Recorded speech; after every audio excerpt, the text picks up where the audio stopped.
Hello students. तो आज का लेक्चर स्टार्ट कर रहे हैं एक बहुत बढ़िया क्वेश्चन के साथ। ये लास्ट लेक्चर में हम क्वेश्चंस कर रहे थे क्वाड्रेटिक इक्वेशन का जो रिड्यूस होते थे क्वाड्रेटिक में, उसमें एक बहुत बढ़िया क्वेश्चन है और इसको आपको खुद भी एक बार ट्राई ज़रूर करना चाहिए कि ये क्वेश्चन होगा कैसे। तो देखिए क्वेश्चन है आपका x+2 into x+3 into x+8 into x+12 equal to 4x²। x का वैल्यू पता करना है। अगर आपके दिमाग में आ रहा है कि चलो इसको मल्टीप्लाई कर लें, सभी को मल्टीप्लाई कर लें, मल्टीप्लिकेशन एक तो काफ़ी टाइम लेगा, खैर हो जाएगा। तो इसे ना x को आप 4 बार मल्टीप्लाई करोगे तो डिग्री 4 का इक्वेशन बन जाएगा और उससे सॉल्व कर ले क्वेश्चन, तो ऐसा नहीं होगा। ठीक है, इसमें ट्रिक है। तो क्या ट्रिक है, चलो ज़रा समझाते हैं आपको, ज़रा देखो क्या ट्रिक है। x+2 x+3 x+8 x+12। तो अगर आप देखेंगे तो जैसे मैं 2 और इस 12 को मल्टीप्लाई कर दूँ तो कितना हो जाएगा 24, और 3 और 8 को मल्टीप्लाई कर दे तो ये भी 24 हो जाएगा। तो यहीं से वो जो हमारा ट्रिक है यहीं से स्टार्ट होता है कि इनका मल्टीप्लिकेशन सेम आ रहा है और इसका मल्टीप्लिकेशन सेम आ रहा है।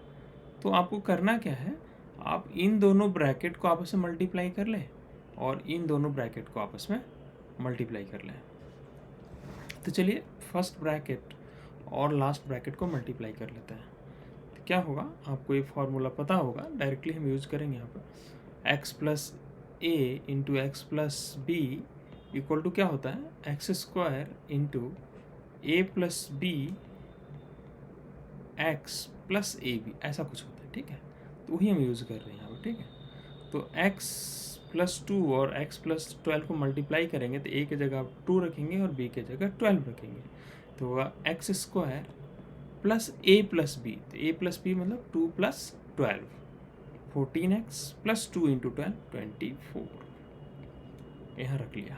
अब इन दोनों को भी आप मल्टीप्लाई करें, इस बार a का वैल्यू 3, b का वैल्यू 8, तो ये आपका हो जाएगा x² plus a plus b मतलब 3 plus 8 11x plus 3 into 8 24 equal to 4x²।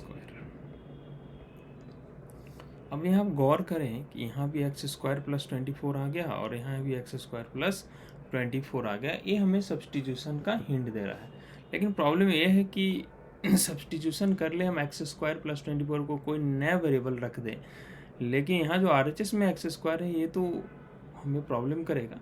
तो इसके लिए क्या करें, इस x² को हटाने के लिए हम क्या करते हैं, दोनों तरफ x² से डिवाइड कर देते हैं, चूँकि उस x² को हटाना ज़रूरी है, अदरवाइज हम सब्सटीट्यूशन नहीं कर पाएंगे। तो दोनों तरफ हम x² से डिवाइड कर रहे हैं और इधर भी हम x² से डिवाइड करेंगे, तो उस x² को हम दो पार्ट में ब्रेक कर देते हैं।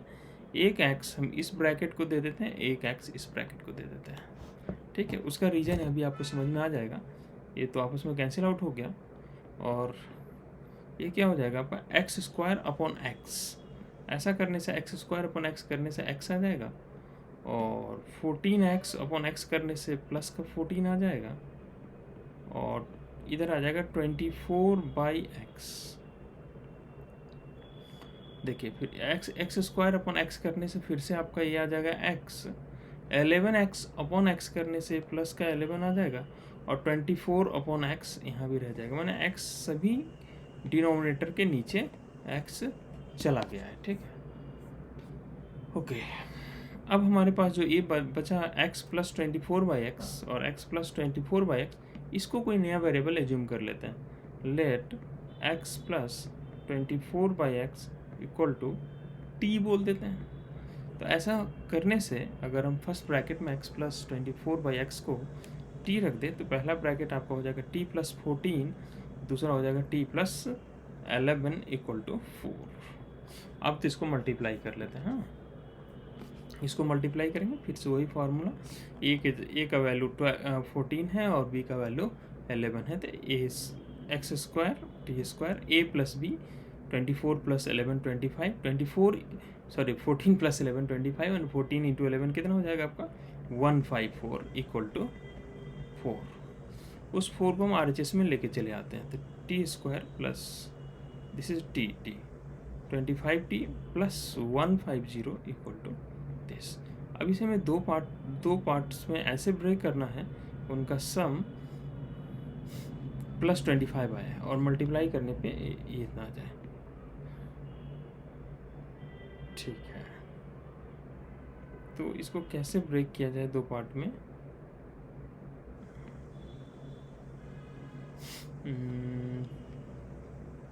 30 और 5 तो लिख सकते थे, लेकिन उससे क्या होगा कि वो 35 बन जाएगा। हाँ, 15 10 में ब्रेक कर देते हैं, 15 10। और इसका भी शॉर्ट ट्रिक बता चुके हैं कि डायरेक्टली हम क्या लिख सकते हैं, t plus 15 into t plus 10 equal to 0। और यहाँ से t का 2 वैल्यू आएगा। अगर आप इस ब्रैकेट को 0 करें t प्लस 15 को, तो t का वैल्यू आपका आ जाएगा माइनस का 15, और इस ब्रैकेट को 0 करें तो t का वैल्यू आ जाएगा आपका माइनस का 10। तो t का 2 वैल्यू है, लेकिन t हम निकालना नहीं चाह रहे थे। t हमने किसे मान रखा है, x प्लस 24/x। अब वापस से उस इक्वेशन को सॉल्व कर लेते हैं। तो इक्वेशन मेरा था x प्लस 24/x, जिसको मैंने t माना था। एक बार t का वैल्यू हम रखते हैं इसमें माइनस का 15, और अब इसका एलसीएम ले लेते हैं। x स्क्वायर प्लस 24, ये आ गया माइनस का 15। ठीक है, सबको एक तरफ ले आया, x square plus 15x plus 24 equal to 0। अब इसको दो पार्ट में ब्रेक करना है कि 24 को कि उसका सम 15 आ जाए। आ सकता है क्या?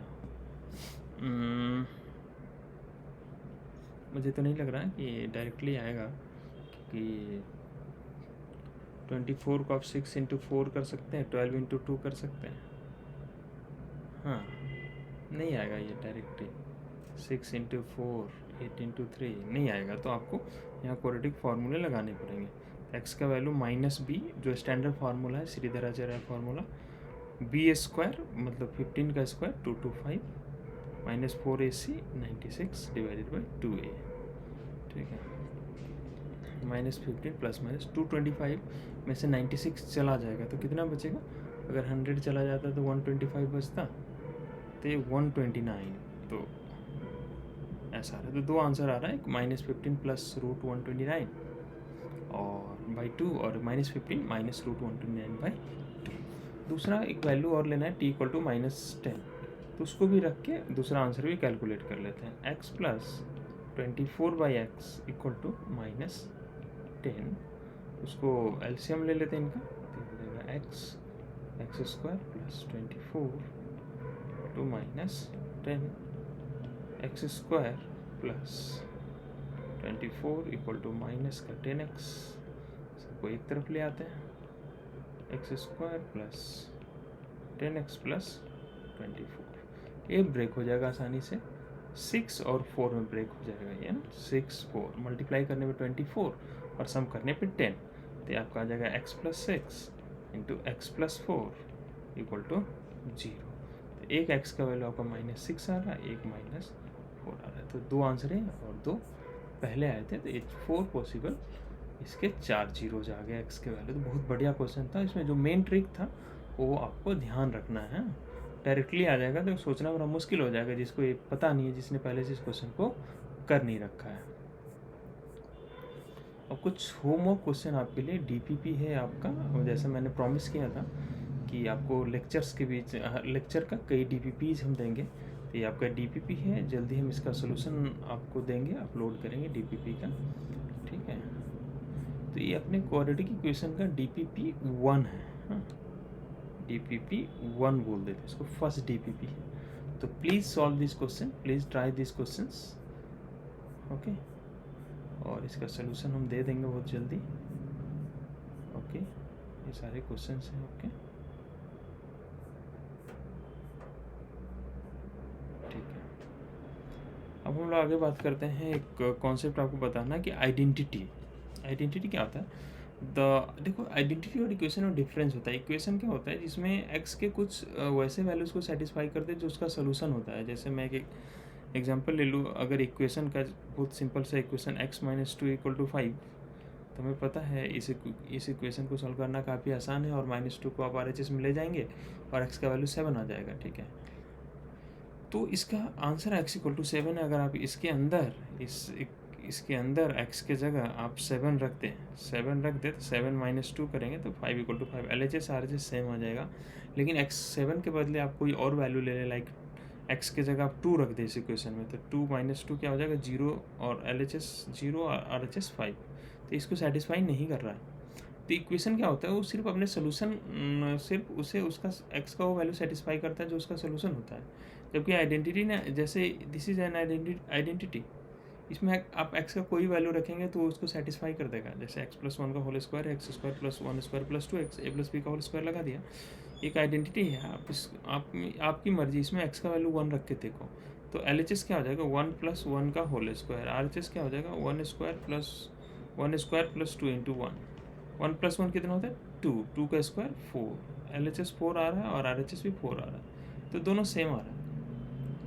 x का वैल्यू 1 रखने से, x का वैल्यू 2 रख के देखें, 3 रख के देखें, कुछ भी रखेंगे ना तो इसको सेटिस्फाई करेगा। तो आइडेंटिटी होता है, उसको मैंने यहाँ वही हमने लिखा है, the algebraic expression satisfied by all values of a variable is called identity, ठीक है। आइडेंटिटी आप समझ पाए ना क्या होता है। तो वही मैं अभी क्वाड्रेटिक इक्वेशन में आइडेंटिटी की बात करने वाला हूँ, तो इसलिए मैं वो बता रहा था, ठीक है। उससे पहले न्यूटन्स थ्योरम आ गया, रुको, इससे पहले ना आइडेंटिटी से रिलेटेड क्वेश्चन कहलाते हैं, करवा देते हैं आपको। तो जैसे एक क्वाड्रेटिक इक्वेशन के कितने रूट्स होते हैं, 2 रूट्स होते हैं। हम लेक्चर जब स्टार्ट किया था तो यहीं से स्टार्ट किया था हमने कि एक क्वाड्रेटिक इक्वेशन का आपका 2 रूट होता है। तो आपको क्वाड्रेटिक इक्वेशन है x square plus B x plus C equal to 0, और इसमें a का वैल्यू 0 नहीं है, तो इसके 2 रूट्स होते हैं। इस श्रीधराचार्य फार्मूला से आप इसको कैलकुलेट कर सकते हैं, x इक्वल to minus B plus minus square root of d divided by 2a, इसके 2 रूट्स होते हैं। But when quadratic equation is satisfied by more than 2 roots, ये तो बहुत अजीब सा बात है। क्वाड्रेटिक इक्वेशन डिग्री 2 का equation, we will have maximum 2 roots, लेकिन इस एक more than 2 values of x से सेटिस्फाई होने लगा। जैसे अगर कोई इसको फर्स्ट पहली झलक देखे, है ना, पहली झलक देखे और इसका कैलकुलेशन नहीं करे, तो बोलेगा कि ये कुछ क्वाड्रेटिक इक्वेशन जैसा लग रहा है। आप इसमें x के कितने वैल्यू सेटिस्फाई कर रहे हो, 1, क्योंकि इसमें डिग्री 2 आपको दिख रहा है, तो आप हो सकता है आप बोल दें कि क्वाड्रेटिक है। लेकिन अगर x का वैल्यू आप रखना शुरू करें इसमें 1, 2, 3, 4 कुछ भी, तो सभी इसको सेटिस्फाई करने लगेगा। तो more than 1 values of x से सेटिस्फाई होने लगेगा। तो उस केस में इसका मतलब हमने इसको गलत समझाता है, क्वाड्रेटिक इक्वेशन ये कोई आइडेंटिटी है, ऐसा हमें समझ लेना चाहिए। तो जब भी कोई quadratic equation more than 2 values of x से, when quadratic equation is satisfied by more than 2 roots, तो क्या है इसका मतलब, वो आइडेंटिटी है, उसका मतलब है वो आइडेंटिटी है। अच्छा, तो क्वाड्रेटिक इक्वेशन ये समझो कि वो मोर देन 2 रूट्स से सेटिस्फाई हो रहा है वो इक्वेशन, ठीक है। मतलब उसमें 2 से ज़्यादा रूट्स हैं, तो ऑब्वियसली अगर ये क्वाड्रेटिक होगा तो 2 से ज़्यादा रूट हो ही नहीं सकता, 2 से ज़्यादा रूट हो ही नहीं सकता, मतलब क्वाड्रेटिक नहीं है। मतलब x का मैक्सिमम डिग्री जो है वो 2 नहीं हो सकता, मतलब वो एक्स स्क्वायर का टर्म उसमें सबसे बड़ी डिग्री के फॉर्म में नहीं हो सकता उसमें। इसका मतलब वो कब नहीं होगा, इसका मतलब a का वैल्यू 0 हो जाएगा। एक 0 होने से क्या होगा, 0 इंटू एक्स स्क्वायर, ये पूरा क्या हो जाएगा 0। तो इससे ये हो जाएगा कि ये डिग्री 2 वाले इक्वेशन नहीं है, ठीक है। तो अगर कोई इक्वेशन क्वाड्रेटिक है या अगर कोई क्वाड्रेटिक आइडेंटिटी है मोर देन 1 रूट से सेटिस्फाई हो रहा है, इसका मतलब वो क्वाड्रेटिक होगा नहीं, a का वैल्यू क्या हो जाना चाहिए 0, a 0 हो जाएगा उसमें। और जब क्वाड्रेटिक इक्वेशन में a 0 हो गया तो बचा क्या, bx प्लस c, और ये है क्या लीनियर, इसके रूट्स कितने होते हैं, एक रूट होता है। लीनियर इक्वेशन का एक रूट होता है। अभी लीनियर इक्वेशन है एक रूट होता है, लेकिन अभी आपको बताया कि ये वही इक्वेशन है जिसके मोर देन 2 रूट्स हैं, और मोर देन 2 रूट्स हैं तो मोर देन 2 रूट्स है, इसलिए क्वाड्रेटिक नहीं हो सकता, तो a 0 कर दिया। अब ये लीनियर है, ये बेचारा मैक्सिमम कितना रूट दे सकता है, या कितना रूट इसका फिक्स है, एक ही रूट होता है। अच्छा, इसका मतलब लीनियर भी नहीं हो सकता, मतलब ये b जो है ये भी 0 हो जाएगा, क्योंकि अगर b 0 नहीं हुआ तो लीनियर होगा, लीनियर का मैक्सिमम 1 रूट हो सकता है, तो b को 0 होना ही पड़ेगा। अब b जब 0 रख देंगे इस इक्वेशन के अंदर, जब b 0 रख देंगे, 0 इंटू एक्स 0, ये पूरा खत्म हो गया, क्या बच गया, c इक्वल टू 0। तो बात साफ है, अगर कोई quadratic equation more than 2 roots से सेटिस्फाइड होता है, मतलब वो इक्वेशन ही एक आइडेंटिटी है, और उसमें a का वैल्यू भी 0 होगा, b का वैल्यू भी 0 होगा और c का वैल्यू भी 0 होगा। इसको लर्न कर लिया, ठीक है, कि अगर कोई क्वाड्रेटिक सेकेंड डिग्री का एक्सप्रेशन अगर आइडेंटिटी है, इसका मतलब उसमें एक्स स्क्वायर का कोफिशिएंट भी 0 है, एक्स का कोफिशिएंट भी 0 है और कांस्टेंट टर्म भी 0 है। इसको लर्न कर लिया है ना, वही इसको मैंने लिख भी दिया है यहाँ पे। If quadratic equation have more than 2 roots, equation is an identity, this implies a0 b0 and c0। ऐसे पे बहुत सारे क्वेश्चन आएंगे, आप उसको सॉल्व कर सकते हैं। अब जैसे यहाँ पे क्वेश्चन है, prove that x minus A into x minus b divided by c minus a c minus B plus x minus B x minus C divided by a minus b minus C plus x minus C x minus a divided by b minus C B minus a equal to 1 is an identity. अब देखो ये हमें prove करना है identity, तो हम तो ऐसा प्रूव कर दें कि एक्स के किसी वैल्यू के लिए सेटिस्फाई होता है, एक तरीका तो वो है आइडेंटिटी वेरिएबल के किसी वैल्यू के लिए सेटिस्फाई करता है, लेकिन हम एक्स का वैल्यू रखे कैलकुलेट कर, बड़ा टीडियस वर्क हो जाएगा, है ना, लेंदी काम हो जाएगा। और है ये क्वाड्रेटिक, क्यों, आप इसको मल्टीप्लाई करके देखो, एक्स माइनस ए इंटू एक्स माइनस बी, यहाँ एक्स स्क्वायर ही आएगा, यहाँ भी एक्स स्क्वायर ही आएगा, और यहाँ भी इसको भी मल्टीप्लाई करोगे तो एक्स स्क्वायर ही आएगा, तो मैक्सिमम डिग्री एक्स का 2 ही आएगा, उससे ज़्यादा नहीं आएगा। और क्वाड्रेटिक इक्वेशन एक आइडेंटिटी हो जाए तो कैसे प्रूव करें, एक तो तरीका ये है कि कोफिशिएंट ऑफ एक्स स्क्वायर को 0 कर दें, प्रूव कर दें, कोफिशिएंट ऑफ एक्स को भी 0 और कांस्टेंट टर्म को भी 0 प्रूव कर दें, एक तरीका तो ये है, लेकिन उसके लिए हमें इसे पूरा सॉल्व करना पड़ेगा। ये एक तरीका ये भी है कि क्वाड्रेटिक इक्वेशन है, डिग्री 2 का इक्वेशन है, अगर मैं 3 रूट इसका ढूंढ लूँ कि मोर देन 2 रूट से सेटिस्फाई हो रहा है, मतलब एक क्वाड्रेटिक नहीं, एक इक्वेशन नहीं, एक आइडेंटिटी हो जाएगा, क्वाड्रेटिक मैक्सिमम 2 रूट से सेटिस्फाई हो सकता है। तो हम ये तरीका यहाँ पर ज़्यादा काम करेगा। और इक्वेशन का सिमेट्री आप देख रहे हैं, अगर जैसे यहाँ x माइनस ए है, तो किसी को भी दिमाग में आएगा 0 करना है, मतलब एक हमें रूट ढूंढना जो इसको पूरा को सेटिस्फाई कर दे, तो x का वैल्यू ना a रख के देखो, इस पूरे इक्वेशन में जो एक्सप्रेशन है इसमें आप x का वैल्यू a रख के देखें क्या होता है। अगर इसमें एक्सप्रेशन में x का वैल्यू a रख दें तो ऊपर है x माइनस ए एक्स माइनस बी, तो जहाँ जहाँ x है वहाँ मैं a रख देता हूँ, तो x माइनस ए की जगह a माइनस ए, यहाँ a minus b divided by c minus a c minus b, यहाँ भी x की जगह a रखता हूँ तो a minus B a minus C divided by a minus B a minus C, और यहाँ भी x की जगह a रखता हूँ तो थर्ड वाले टर्म में तो a minus C a minus A B minus C B minus A, और RHS में 1 है, तो ये a माइनस ए के कारण ये हो गया 0, ये पूरा का पूरा एक्सप्रेशन 0 हो गया। a minus B a minus C, नीचे भी a minus B a minus C cancel out हो गया, ये 1 आ जाएगा, और यहाँ भी a माइनस ए के कारण a 0 हो गया, मतलब पूरा एक्सप्रेशन 0 हो गया। क्या 1 इक्वल टू 1 आ रहा है, नेक्स्ट इक्वल टू a इस इसको इक्वेशन को सेटिस्फाई कर रहा है, इस एक्सप्रेशन को सेटिस्फाई कर रहा है। तो अगर x इक्वल टू a कर रहा है तो अब तो दिमाग में आ ही गया होगा कि x का और कौन सा 2 वैल्यू इसको सेटिस्फाई करेगा, सोच लिया ना।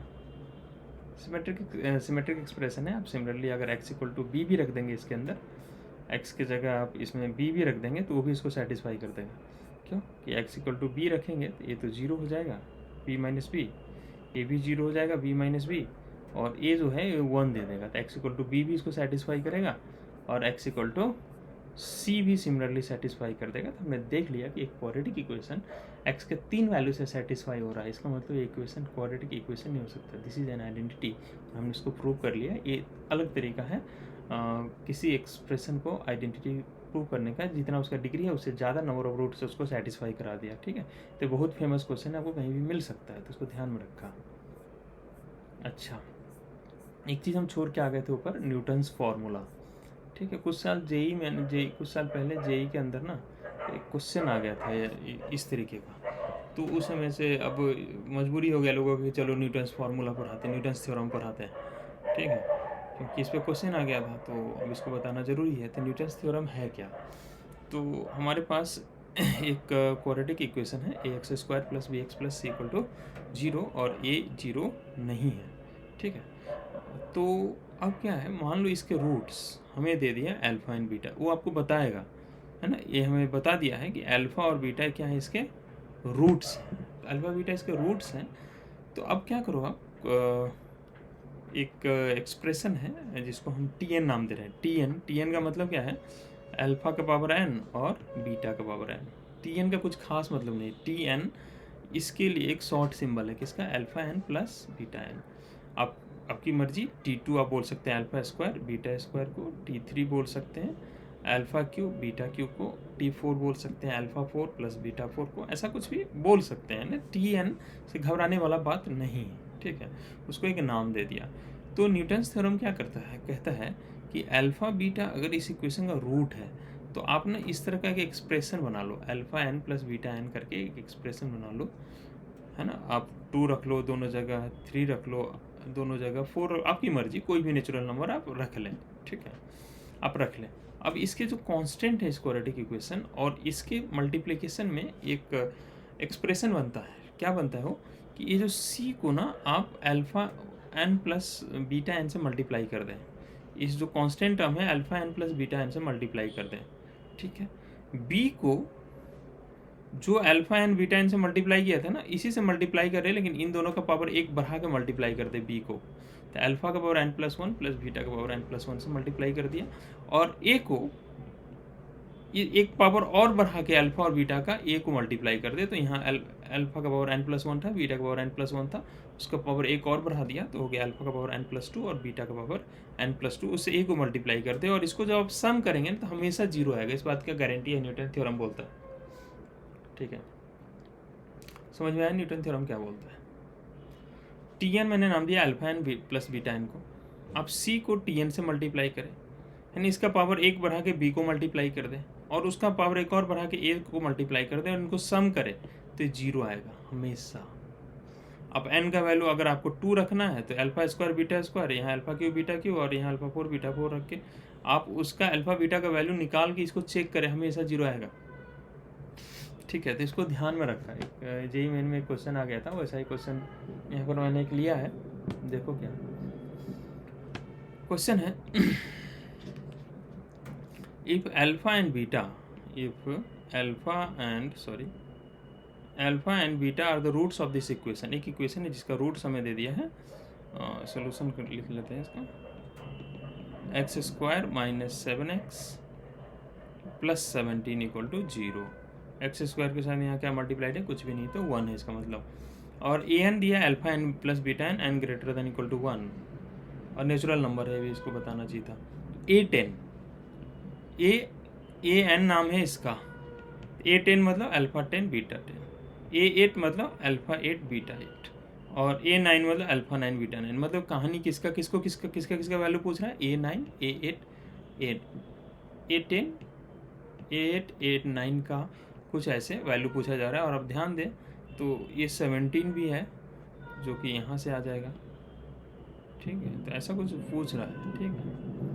तो अपने को समझ गया, न्यूटन्स थ्योरम अगर अप्लाई करना है तो आप इसको किसी अल्फ़ा एन मतलब 8 A8 A9 A10 कुछ से मल्टीप्लाई कर सकते हैं, सबसे छोटे ए वाले से, TN जो वहाँ TN था वहाँ यहाँ AN है, तो अगर मैं इसको A8 से मल्टीप्लाई कर दूँ, 17 को A8 से मल्टीप्लाई कर दूँ, तो -7 x का कोफिशिएंट किससे मल्टीप्लाई होगा, A9 से, और एक्स स्क्वायर का कोफिशिएंट किससे मल्टीप्लाई होगा, A10 से, और इसका वैल्यू कितना आ रहा है, 0।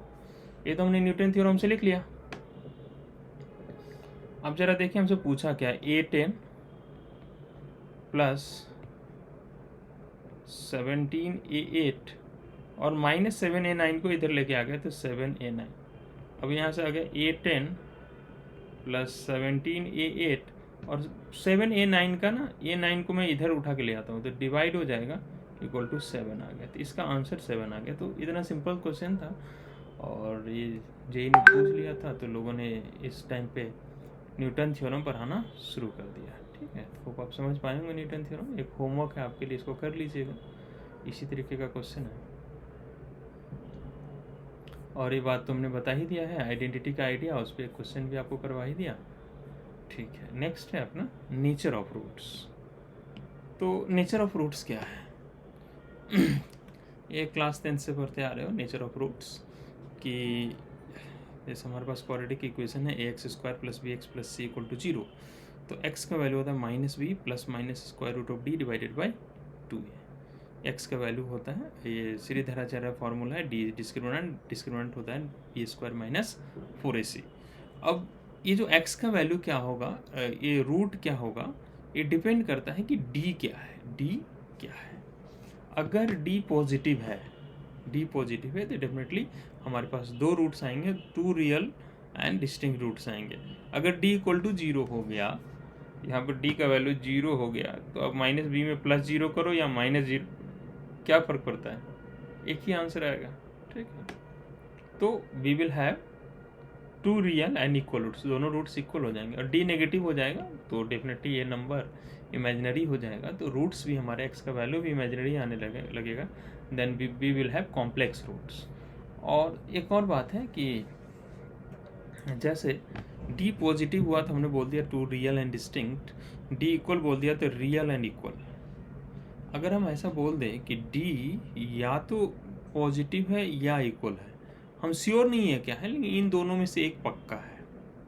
अब क्लियर नहीं है कि पॉजिटिव ही है और क्लियर नहीं है कि 0 ही है, लेकिन इन दोनों में से एक पक्का है। तो पहला कंडीशन होल्ड करे या दूसरा कंडीशन होल्ड करे, या तो पॉजिटिव हो d या = 0 हो, इन दोनों केस में 2 रियल रूट्स तो होंगे ही होंगे। पॉजिटिव हो जाएगा तो रूट्स डिस्टिंक्ट हो जाएंगे, अगर वो इक्वल हो जाएगा तो रूट्स इक्वल हो जाएंगे। ठीक है, तो इन दोनों केस में ये 2 रियल रूट्स का तो गारंटी है। ठीक है, तो when d is greater than = 0 then we will have real roots. तो ऐसा भी हमने याद कर लिया और दोनों तरफ से याद रखा है ना। कोई अगर 2 रियल एंड डिस्टिंक्ट रूट्स बोला तो हम लोग इस कंडीशन को यूज़ करेंगे, और कहीं पे d ग्रेटर देन 0 बोल दे तो ऐसा हम लोग बोलेंगे। ठीक है, तो दोनों तरीके तरफ से इस स्टेटमेंट को याद रखा। चलो क्वेश्चंस करते हैं। जैसे यहाँ पर एक क्वेश्चन हमारे पास, discuss the nature of the roots x² - 2008x + 2007 = 0। ठीक है, और इस रूट्स का हमें नेचर डिस्कस करना है कि क्या होगा। चलिए करते हैं। तो अगर हम इसे कंपेयर करें ax² + bx + c = 0 से, a का वैल्यू क्या आ रहा है, x² का कोफिशिएंट 1, b का coefficient -2008 and c is plus का 2007। अब सारा नेचर ऑफ रूट डिपेंड करता है d पे, d का वैल्यू कैसा आ रहा है। तो d हम कैलकुलेट करते हैं, d इज b² - 4ac। तो b क्या है यहाँ पर, -2008 स्क्वायर -4 × 1 × 2007, और -2008 का स्क्वायर कितना होगा, 2008 का स्क्वायर -4 × 2007। -2008 का स्क्वायर करें या +2008 का स्क्वायर करें, बात बराबर है। अब इसको देखो कैलकुलेट करके हम बता सकते हैं क्या होगा, लेकिन मैं क्वेश्चन इसलिए लिया था कि यहाँ पर आपको कुछ आइडेंटिटी मैंने फर्स्ट क्लास में लर्न कराया था, उसका आप यूज़ कर सकें यहाँ पर, है ना। 4 × 1 × ऐसा है। ठीक है, तो आप इसको ना 2008 को 2007 के टर्म्स में ब्रेक कर सकते हैं। और फर्स्ट डे हमने आपको आइडेंटिटी लर्न कराया था, तो अगर आपने उसको लर्न कर लिया है तो डेफिनेटली ये आपके लिए काफ़ी बेनिफिशियल है। क्या लर्न कराया था कि a - b का होल स्क्वायर जो होता है in terms of a + b का होल स्क्वायर माइनस का 4ab होता है। अगर आपको याद कर लिया हो तो, नहीं किया है तो जाके याद करो उसको। तो a + b, ये क्या लिखा हुआ है, a + b का होल स्क्वायर -4ab, इसका मतलब ये लिखा हुआ है a - b का होल स्क्वायर। तो डायरेक्टली कैलकुलेशन से हमें बच गए, और ये हो गया a - b का होल स्क्वायर विच इज़ 2006 का स्क्वायर। और 2006 एक पॉजिटिव नंबर है, d पॉजिटिव है, इसका मतलब वी विल हैव रियल 2, इसका नेचर ऑफ रूट जो है that is 2 real and distinct roots. हमें जो यहाँ पर रूट मिलेगा तो 2 रियल एंड डिस्टिंक्ट रूट्स मिलेगा। ठीक है, तो होप आप इसे समझ पाए होंगे। एक और क्वेश्चन आपके लिए है, देखो क्या है question. Roots of the quadratic equation X square minus 4x plus 3 plus lambda times x square minus 6x plus 8 equal to 0 lambda belongs to R is option है always real only when lambda is positive, real only when lambda is negative, always imaginary, ऐसे कुछ option है हमारे पास। फिर से क्या करना पड़ेगा, रूट्स निकालने पड़ेंगे, बिना रूट्स के कुछ भी नहीं हो सकता। तो सॉरी डी निकालना पड़ेगा ना, बिना डी के हम कुछ बोल नहीं सकते इस इक्वेशन के ऊपर। तो चलो इक्वेशन को लिख लेते हैं, क्या है x square minus 4x plus 3 x square minus 4x plus 3 plus lambda times x square minus 6x plus 8 equal to 0, यही इक्वेशन है, ठीक है। हाँ, लैम्डा बिलोंग्स टू रियल ऐसा बोला हुआ है, हमें यूज़ करना पड़ेगा लैम्डा बिलोंग्स टू रियल, ऐसे फालतू दे देगा नहीं, कुछ तो होगा ही नहीं कुछ। अब यहाँ पर पहले हम डी निकालने के लिए हमें ए बी सी का वैल्यू चाहिए। ए क्या होता है, कोएफिशिएंट ऑफ एक्स स्क्वायर, तो एक्स स्क्वायर बिखरा हुआ है तो इनको एक जगह लेके आओ। तो अगर आप इसको मल्टीप्लाई करेंगे तो ये एक्स स्क्वायर हो जाएगा माइनस 4x प्लस 3 और लैम्डा से उसे मल्टीप्लाई कर देते हैं तो आपको हो जाएगा lambda x square minus 6 lambda x plus 8 lambda equal to 0। तो इन दोनों जगह से हम क्या करते हैं, एक्स स्क्वायर को कॉमन ले लेते हैं। एक्स स्क्वायर कॉमन ले लेते हैं, हो जाएगा 1 प्लस लैम्डा। इन दोनों जगह से x कॉमन ले लेते हैं, तो अगर हम x कॉमन ले लें तो ये हो जाएगा -4 माइनस 6 लैम्डा और बाकी कांस्टेंट टर्म इसको एक साथ लिख देते हैं 3 प्लस 8 लैम्डा इक्वल टू 0। अब यहाँ से ए बी सी का वैल्यू हमें पता चल चुका है, A coefficient of X square, B coefficient of X and constant term C. तो ये है आपका 1 प्लस लैम्डा, बी है आपका -4 माइनस 6 लैम्डा और सी है आपका 3 plus 8 lambda. A b c हो गया, ठीक है। अच्छा, अब क्या करते हैं, डी पता कर लेते हैं। तो डी आपका होता है b square minus 4ac, b square minus 4ac।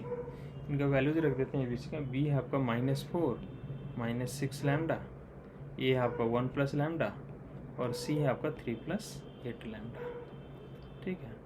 तो वो यहाँ से आप माइनस कॉमन ले लीजिए इन दोनों तरफ से, है ना। इन दोनों से अगर माइनस कॉमन ले लेंगे तो आ जाएगा 4 प्लस 6 लैम्डा का होल स्क्वायर और माइनस का स्क्वायर प्लस का स्क्वायर का इक्वल हो जाता है।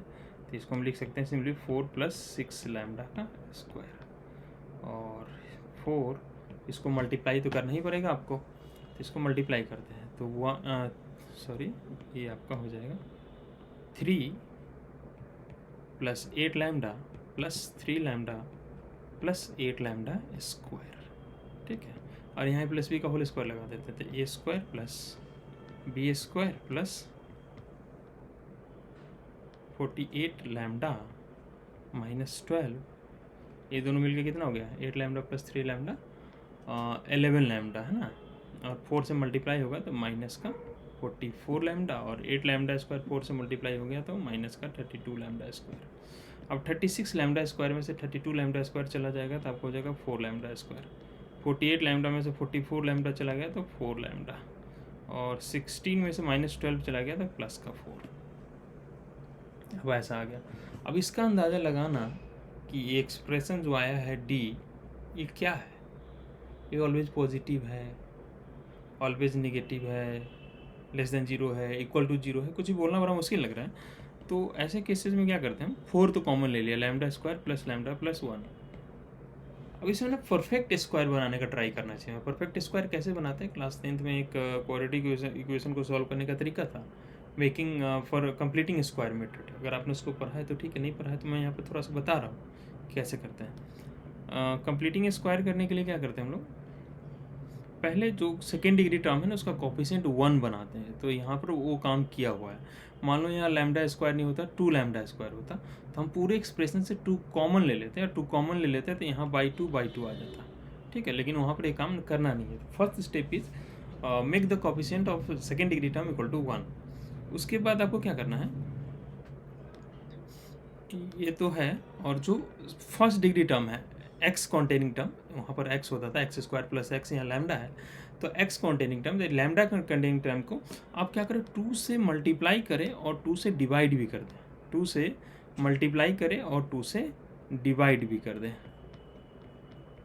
इतना कर देना है। पहले coefficient of second degree term को 1 बनाया, उसके बाद जो फर्स्ट डिग्री टर्म है एक्स कंटेनिंग टर्म जो यहाँ लैम्डा है उसको 2 से मल्टीप्लाई 2 से डिवाइड किया।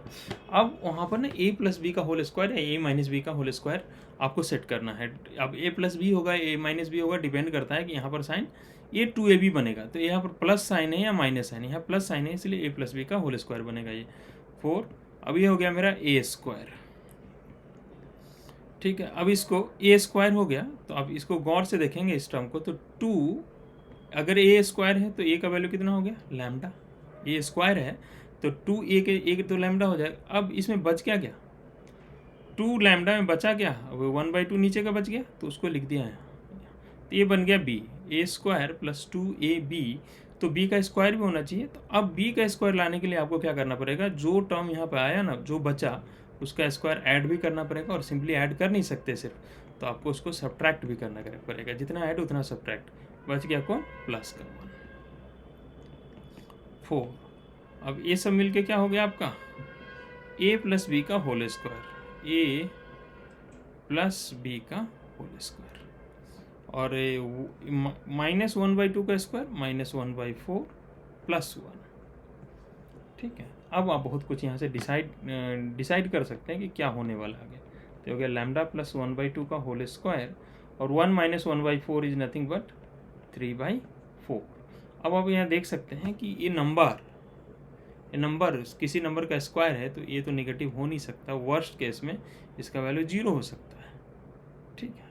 तो ये तो नेगेटिव हो नहीं सकता, और उसमें उस जो नेगेटिव हो नहीं सकता उसमें कुछ और 3/4 ऐड कर दे रहा है, तो अगर इस किसी नंबर के स्क्वायर में कुछ ऐड कर देंगे तो हमेशा वो पॉजिटिव ही आएगा, मतलब ये जो वैल्यू है हमेशा ग्रेटर दैन 0 है। और ये है क्या, हम d निकाल रहे थे, तो यहाँ से हमें मेरा निकला कि d जो हमारा इक्वेशन है उसका ऑलवेज पॉजिटिव है, means we will have real and distinct roots, we will have real and distinct roots.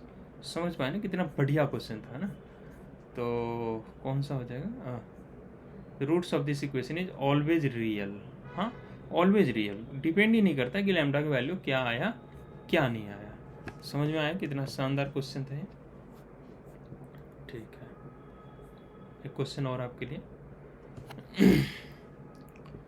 If one root of the equation this is 4 and the equation this has equal roots then find q. Definitely आप इसको कर सकते हो, हाँ। पहले हमें बोल दिया कि जो इस इक्वेशन का एक रूट क्या है 4 है, और उसमें अननोन क्या है p, तो इक्वेशन है क्या, ये इक्वेशन है x square plus px plus 12 equal to 0, और इस इक्वेशन का एक रूट 4 है। अगर x इक्वल टू 4 इसका एक रूट है, तो हम जानते हैं कि अगर ये इसका रूट है इसको सेटिस्फाई करेगा, तो जहाँ जहाँ x है वहाँ हम रख देते हैं 4,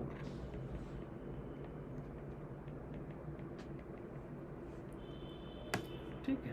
तो हो गया 16 plus 12 28 plus 4p equal to 0। यहाँ से 4p का वैल्यू आ गया आपका माइनस का 28, 4p का वैल्यू आ गया माइनस का 28, तो p का वैल्यू आ गया आपका माइनस का 7, p आ गया मेरा, ठीक है। अब आगे बोला and the equation this has equal roots. Equal roots का मतलब क्या होता है, d का वैल्यू 0, अभी नेचर ऑफ रूट्स में हमने बात किया था। तो अगला है x square plus P x plus Q, इसका इक्वल रूट्स है, मतलब इसका d क्या होगा 0, p की जगह आप क्या रख दें -7, तो x square -7x plus q equal to 0। इसका d 0 होना चाहिए, मतलब b स्क्वायर -7 का स्क्वायर -4ac, इसका वैल्यू 0 हो जाएगा, और -7 का स्क्वायर कितना होता है 49 माइनस 4q इक्वल टू 0। तो यहाँ से 4q का वैल्यू आ गया आपका 49, तो q आपका आ जाएगा 49/4। हो गया सब, सिंपल क्वेश्चन था, कुछ खास नहीं ना, दो बस एक रूट का मतलब इसमें यूज़ करना पड़ा, और इक्वल रूट्स का क्या मतलब होता है इसे हमने इसमें यूज़ किया है, और क्वेश्चन ठीक ही था। अगला क्वेश्चन, ये भी बहुत शानदार क्वेश्चन है, जरा देखना क्या, prove that 1/x minus a plus 1/x minus b plus 1/x minus c equal to 0 can have pair of equal roots if a equal to b equal to c। देखो prove करने बोला, हो सकता है ऑब्जेक्टिव में हो, आपको prove that हटा देगा, वो बोलेगा कि the equation 1/x minus A plus 1/x minus B plus 1/x minus C equal to 0 have pair of equal roots, then 4 option लिख देगा, A equal to B, B equal to C, A equal to B equal to C, A plus B plus C equal to 0, कुछ भी ऐसा लिख देगा, है ना। तो प्रूव डेट वाले क्वेश्चन भी ऑब्जेक्टिव में इक्वली चांसेस है, तो आप कभी इसको इग्नोर ना किया करें। अब पेयर ऑफ, यहाँ पर है पेयर ऑफ इक्वल रूट्स। तो इक्वल रूट्स का मतलब क्या होता है? इक्वल रूट्स का मतलब होता है डिस्क्रिमिनेंट जीरो। इक्वल रूट्स का मतलब होता है डिस्क्रिमिनेंट जीरो। तो इक्वेशन है अपना 1/x minus A plus 1/x minus B plus 1/x minus C equal to 0।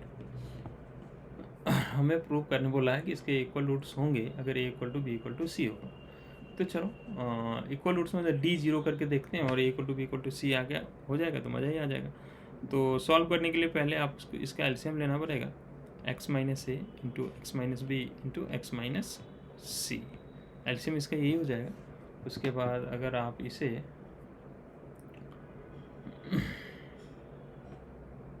X minus ए से इसको डिवाइड किया, ये कैंसिल आउट हो जाएगा, ये बच के X minus B x minus C, यहाँ मल्टीप्लाई होगा। एलसीएम लेने आता है ना, इसको ऐड कर से कैसे करते हैं, x minus B into x minus सी प्लस, अब हमने क्या कर दिया, एक्स माइनस बी से इसे डिवाइड किया, तो ये तो कैंसिल आउट हो जाएगा, बच गया एक्स माइनस ए इंटू एक्स माइनस सी, ये मल्टीप्लाई हो जाएगा, तो एक्स माइनस ए इंटू एक्स माइनस सी प्लस, उसके बाद हमने पूरे एक्सप्रेशन को एक्स माइनस सी से डिवाइड किया, बच गया एक्स माइनस ए इंटू एक्स माइनस बी, जो कि यहाँ पे मल्टीप्लाई हो जाएगा, एक्स माइनस ए इंटू एक्स माइनस बी।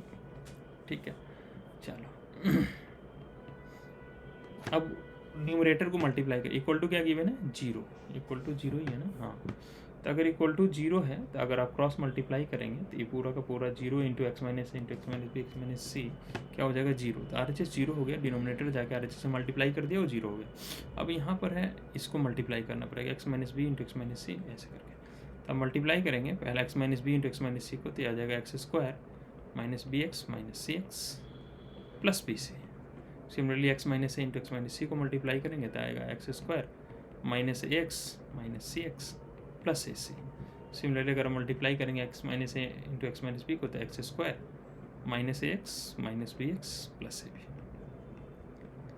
अब क्या करते हैं, सारे एक्स स्क्वायर को एक जगह कलेक्ट कर लेते हैं, तो कितना हो जाएगा 3x स्क्वायर, और माइनस बी एक्स माइनस सी x, minus B x minus B X कितना हो जाएगा, माइनस का 2bx माइनस सी एक्स माइनस का 2cx माइनस एक्स माइनस का 2x, और क्या बच गया मेरे पास, A B plus B C plus C है, जो कांस्टेंट टर्म है ए बी, ये तीनों को हमने एक जगह लिख दिया, a B plus B C plus C equal to 0। हाँ, ये 3x स्क्वायर, और इन सबसे मैं कॉमन ले लेता हूँ माइनस का 2x, तो ये आपका हो जाएगा a plus B plus c, और बच गया इधर a B plus B C plus C equal to 0। ये अभी तक क्या कर रहे थे, जो इक्वेशन गिवन था, थोड़ा अजीब से इक्वेशन था, उसको सिंप्लीफाई कर रहे थे। अब बोला कि इसका पेयर ऑफ इक्वल रूट्स होगा, तो पेयर ऑफ इक्वल रूट्स कब होगा, जब इसका डी जीरो होगा। तो डी जीरो करके देखते हैं, डी जीरो में क्या होता है, बी स्क्वायर माइनस 4ac, यहाँ small a b c use कर लिया, तो मैं कैपिटल ए बी सी करता हूँ। ए कैपिटल ए मैंने कोफिशिएंट ऑफ एक्स स्क्वायर 3 है, और capital B coefficient of X minus 2 into A plus B plus C है, और capital C constant term which is A B plus B C plus C है। अब हमें करना है D zero, det is B square minus 4ac equal to 0। C के लिए थोड़ा कम जगह ले लिया, क्योंकि सी का बड़ा एक्सप्रेशन है, तो जगह भी ज़्यादा चाहिए हमें। तो बी की जगह क्या रखा, माइनस का 2 A plus B plus C, A की जगह 3 और सी की जगह A B plus B C plus C है। ठीक, माइनस 2 का स्क्वायर क्या हो जाएगा, माइनस 2 का स्क्वायर 4, और हो गया आपका a plus B plus c का whole square, minus 4 into 3 12, a B plus B C plus C equal to 0। अब इसको ओपन कर लेते हैं, यहाँ पर a plus B plus c का होल स्क्वायर लगा देते हैं, तो क्या हो जाएगा 4 A square B square plus C square plus 2ab plus 2bc plus 2ca, और इसको भी मल्टीप्लाई कर लें, -12ab -12bc -12ca equal to 0। थोड़ा सिंपली मतलब क्वेश्चन अच्छे लेवल का है तो थोड़ा सा काम करना पड़ता है। 4 से मल्टीप्लाई करें इसको, 4a² plus 4b² plus 4c²। 2ab को 4 से मल्टीप्लाई करें तो 8ab plus 8bc plus 8ca -12ab -12bc -12ca equal to 0।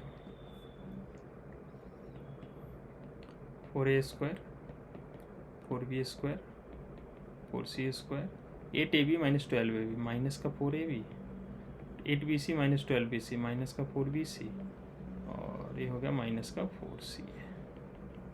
अब 4 कॉमन ले लेते हैं पूरे से, a² plus b² plus c² minus ab minus bc minus c equal to 0। अब आपको याद हो जिस दिन मैं फार्मूला लिखा रहा था उस दिन मैं बोला था सबसे लर्न कर लो, पहला ही लेक्चर में उसमें मैं ये बता रहा था कि इसका एक फार्मूला होता है। क्लास 9th में आपको लर्न कराया जाता है, लेकिन डेफिनेटली आप भूल गए होंगे, तो आप मेरे लेक्चर के बाद तो याद कर ही लिया होगा। a² plus b² plus c² minus ab minus bc minus c का फार्मूला होता है 1/2 a माइनस b का whole square b minus c का whole square plus c minus a का होल स्क्वायर इक्वल टू 0। ये तो 2 हो गया, 4/2 2 हो गया, 2 इधर मल्टीप्लाई में उधर जाकर डिवाइड हो जाएगा, 0/2 ये 0, तो उसका कोई बात नहीं है। a माइनस b का whole square b minus c का होल स्क्वायर और c माइनस a का होल स्क्वायर। अब यहाँ बहुत इंपॉर्टेंट पॉइंट पे हम पहुँच चुके हैं। यहाँ पर कुछ हमें डिसीजन लेना पड़ेगा और यहाँ डिसाइड कर भी सकते हैं, ऐसा हालात है। समथिंग का स्क्वायर प्लस समथिंग का स्क्वायर प्लस समथिंग का स्क्वायर मिलकर 0 आ रहा है। आपको पता है कभी स्क्वायर का वैल्यू नेगेटिव नहीं आ सकता, अगर ये नेगेटिव नहीं हो सकता तो अगर ये पॉजिटिव हुआ तो पॉजिटिव नंबर को सम करने पे 0 आ ही नहीं सकता। कितने पॉजिटिव नंबर को सम करके 0 नहीं आ सकता, हालांकि स्क्वायर का वैल्यू 0 ज़रूर हो सकता है। तो अगर कुछ नंबर्स को सम कर रहे हैं और 0 आ रहा है, अगर वो नेगेटिव नहीं है इसका मतलब सारे के सारे नंबर्स क्या होंगे 0, और कोई रास्ता ही नहीं है। अगर वो नेगेटिव है नहीं और पॉजिटिव हो जाएंगे तो सम करने से 0 होगा नहीं, मतलब एक ही रास्ता है कि ये भी 0 हो जाए, ये भी 0 हो जाए, इनका वैल्यू 0 हो सकता है, स्क्वायर का मिनिमम वैल्यू 0 हो सकता है। इसका मतलब a माइनस बी भी 0 है, b माइनस सी भी 0 है और c माइनस ए भी 0 है। नहीं तो स्क्वायर का सम 0 कैसे होगा? a माइनस बी 0 है, इसका मतलब a इक्वल टू b है, b माइनस सी 0 है, इसका मतलब b इक्वल टू c है, c माइनस ए 0 है, इसका मतलब c इक्वल टू a है। इसका मतलब क्या है? c इक्वल टू a मतलब a equal to b equal to c। हमने प्रूव कर लिया। तो बहुत शानदार क्वेश्चन था और अपना अप्रोच भी बहुत शानदार था। We are done with this question, ठीक है। चलिए ऐसे ही कंटिन्यू रखेंगे। ओके, नेक्स्ट लेक्चर में और भी बातें हम लोग करेंगे।